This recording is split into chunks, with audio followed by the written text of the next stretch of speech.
Hello everyone, I am Michelle and I'm a published author and a poet, and today I will be sharing with you some important tips in writing, especially how to create life out of the words that we use when we write.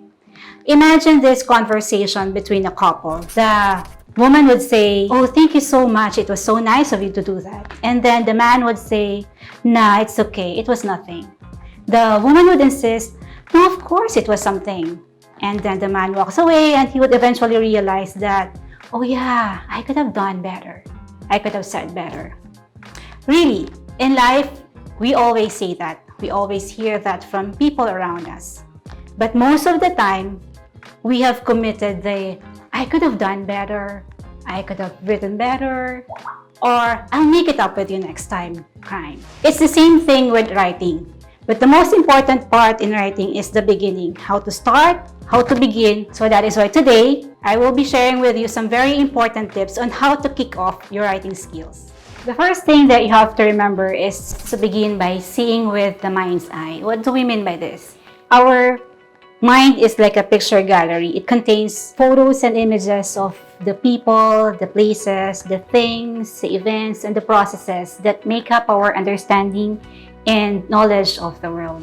So for example, if you are being asked, who is the most beautiful person you've ever met in your whole life, you will open a certain part of your picture gallery, and then there you will see the photograph of, if not the most beautiful, at least the most memorable person you've ever met in your entire life. And that is what we call creative imagination.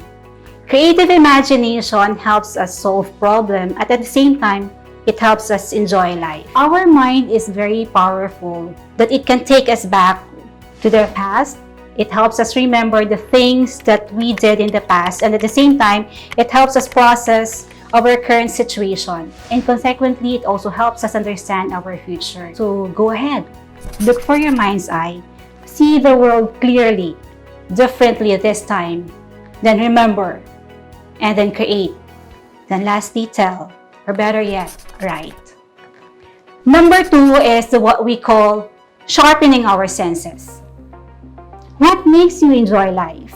What makes you appreciate things around you? What are your bases for your actions and reaction? Exactly, these are your 5 senses. Your sight, your sound, your smell, your taste, and your sense of touch. So how do we do that? Let's start with the very basic. Every time you wake up in the morning, you go down to your kitchen and then probably list down the things that you will have to do during your breakfast. Kick it off with your meal. Example, the sound of the bacon. It sizzles, right? Then you move on to the sight, the smell, then lastly the taste. You will be fascinated at how many times you have missed the opportunity of appreciating the single beauty of even a single hard-boiled egg. So go ahead, explore the world with your 5 senses. The third point is we have to understand how to feel the line, the color, and the texture. What makes a woman beautiful? Well, you will probably say her eyes, her nose, her face, her skin. Then, what makes a man handsome? Again, you will probably say his eyes, his jaw, his nose, maybe his color. You know, understanding the lines give you the ability to define a shape like no one else has. Different kinds of lines are associated with different ideas and feelings. In the same way that colors also evoke ideas and feelings, and certain colors symbolize certain ideas. And texture refers to the object's feel to the touch. So go ahead, feel the lines in your face, or better yet, look beside you. Feel the smoothness in his arms, his jaw, and probably look closer at her face. And finally, we have to learn how to paint with our words. When we share our experiences, we tell, we narrate, but this time, we make sure we allow our readers to imagine our experiences through our words. We have to build up certain vocabularies. For example, what people do to emit sounds. Mutter, mumble, sigh, scream. Then you can move on to hum, whistle, whisper, groan, pant, and yell. Imagine saying, I wish to whisper I love you in your ears, instead of the usual boring, I wanted to tell you I love you.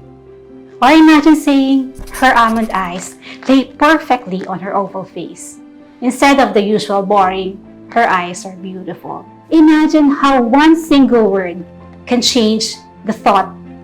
And better yet, imagine how one single word can melt the heart of your reader. So go ahead, pick your words. Provide colors, create movements, move places, talk with sound. Zoom in and zoom out. Now we move on to the baseline of all written materials. It's literature. At some point, we don't want to talk, we don't want to open up, we don't have to say anything. But when we write about our dreams, anxieties, joys and problems, values, culture, attitudes, thoughts, beliefs, feelings, and experiences. Okay, so let's now write. Let's start with people poetry. Okay, the first thing that you have to remember is think of a loved one, a noun. Your second line would be use two descriptive words to describe your loved one. So you'll have to use two adjectives. And the third line will be tell what your loved one does and how he or she does it. So it's going to be a combination of verb and adverb. Then the fourth line would be compare the qualities of your loved one to others or something else. Use simile. And the fifth and final line would be have a wish. So go ahead, grab that pen. Think of someone you love the most. Write a poem, then read it to him or her, and watch as you melt his or her heart out. Good luck!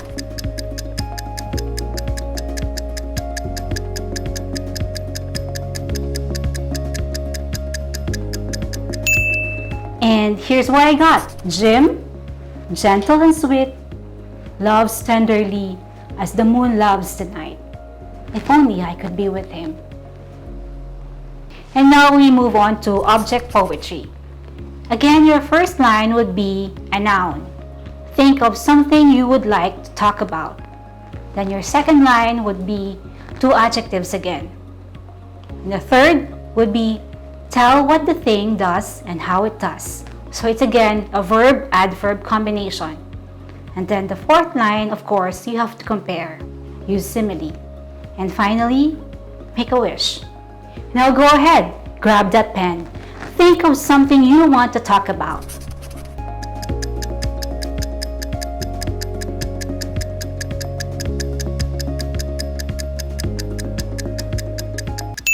Here's what I got. Love, precious and beautiful, falls deeply, as mysterious as the sky above. If only I could perfectly have it. I hope you've learned how to write your own poetry. If you want me to read your poems, email me. Thank you very much for watching. Please catch more of my videos soon. This has been Michelle.